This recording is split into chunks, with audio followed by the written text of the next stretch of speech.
Cassandra is a synesthete, and what that means is all of her senses are sort of cross-wired in her brain.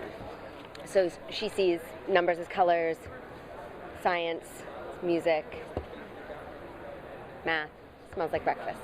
So it's all sort of cross-wired. And it is a real thing. And I did a lot of research about it because I couldn't believe that it was a real thing.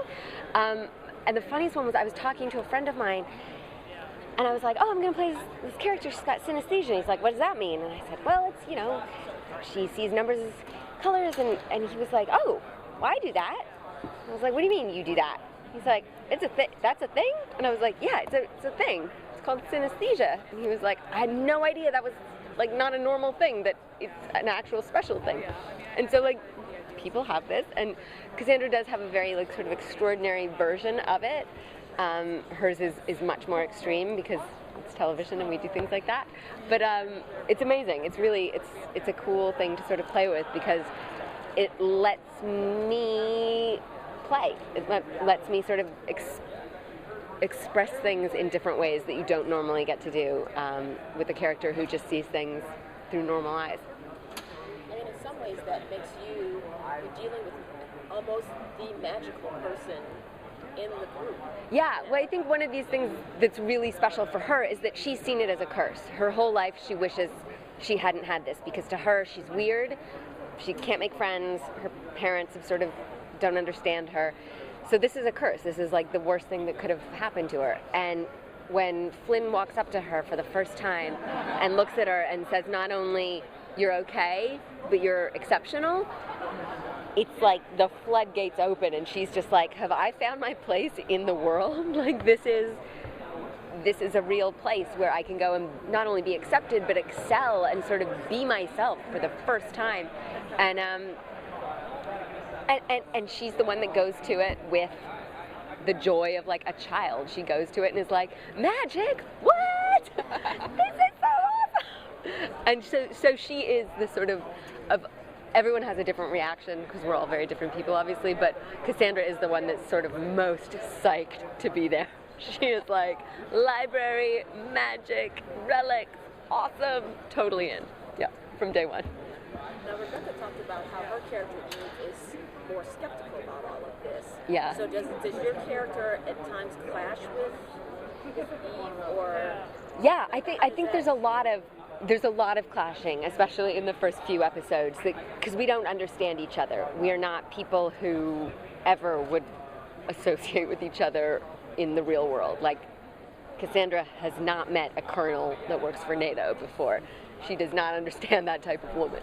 And the same with Ezekiel. She just thinks he's like rude and brash and she doesn't understand Jacob. He's just like this sort of hick weirdo, and she's like, whatever. She has like nothing to do with him. And so I think there is this whole clashy, like, and I think we mine a lot of the comedy from that in the first couple of episodes because, we're all, you want me to do what? Where are we going? You want me to, no, you want me to follow you? I'm not following you. I don't know you. I don't trust you. And so there's that's where we get a lot of sort of the fun in the beginning of like trying to fit a family together and not working. Is there somebody,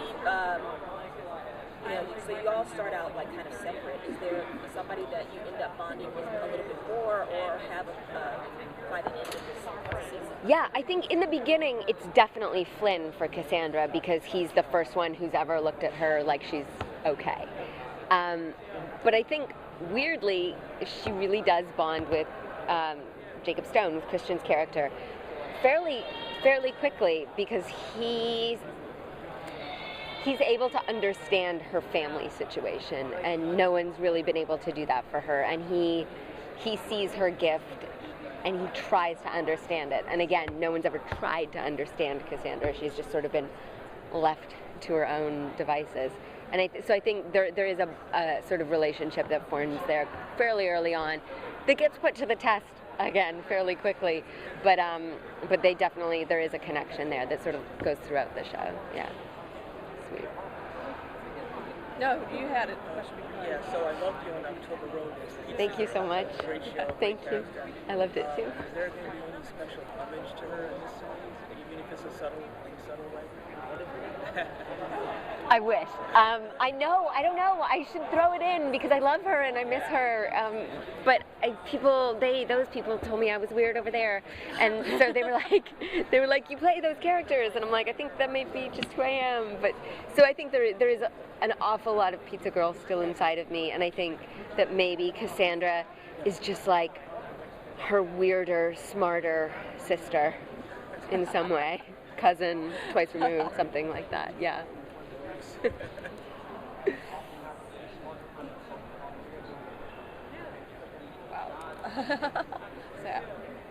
Okay. Well, now Rebecca talked about how and Christian talked about how he isn't into much of the action. And I guess do you get any action-y kind of Yeah. things in your... It's weird. There was a lot of resentment that I seem the least physical person on the set, and yet somehow I have all of the fight scenes in the first season, allegedly. Christian would be like, do you read the next script? I'd be like, He'd be like, how come you get the big fight at the end? I'd be like, I don't know. I don't know if it's that people think it's funny when I do it, or that I'm not as bad as I think I am, or what it is, but yeah, I do. Cassandra oddly gets into a lot of physical confrontation with people, which is fun for me, and I constantly they were like, we can bring in a stunt double for you if you're not comfortable with it. And I was like, I feel like Cassandra is similar to me in that she probably has not gotten into a lot of fights in her life, so I didn't want her to all of a sudden be like, yeah, and like break out into some like weird martial arts thing, because I thought that would just be totally untrue to the character. So Cassandra fights like a girl. She fights like me. It's not good. Sometimes she wins, but it's mostly by accident when she does. She just... Did you have to do any training to be able to do that? No. So you don't hurt someone else? Yeah, there's that. I follow instructions really well, and I desperately don't want to hurt anyone or myself. So, our stunt coordinators were great and would always work with me to sort of choreograph something. I took dance, so it's easier to follow instruction and make it sort of more like a choreographed routine. And so we would do stuff like that was more in my comfort zone and take advantage of my strengths. And also, a lot of the physical stuff, we did want to keep the humor alive, because one of the great things about the show is that it is so funny. So I think a lot of the comedy from Cassandra does come for these like weird physical situations that she manages to get herself into and tries to get herself out of. Yeah. No, I heard the director say that dancers are very good with stunts because... I think it's because it's a routine. I think it's because it's a routine. Like you learn your dance, and that's all stunt coordinating really is step one, step two, your left foot goes here, your right hand goes up, his left arm goes up. So there is a very similar, that's how I've always thought of it. It's just easier, no one gets hurt usually in dance, so. So, with the synesthesia, how does that come out in acting? Because it is a very cognitive thing. It It's is. even hard to, like you said, explain to people what it is. Yeah. So how does it come out in the show? How do we, as the audience, see it?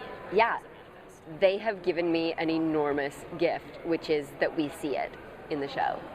There's an actual physical manifestation of my gift in the show, which is really cool and super helpful to me, because I was like, you're going to put something on the screen when I'm doing this, right? And they were like, yeah, because otherwise I'm doing this a lot. And like, people are going to think I'm totally crazy. And they're like, don't think you're crazy, but good crazy. I was like, okay. So what it basically is the way they've done it in the show, is it's like, imagine you have like sort of a fishbowl around your head, and it's like a screen.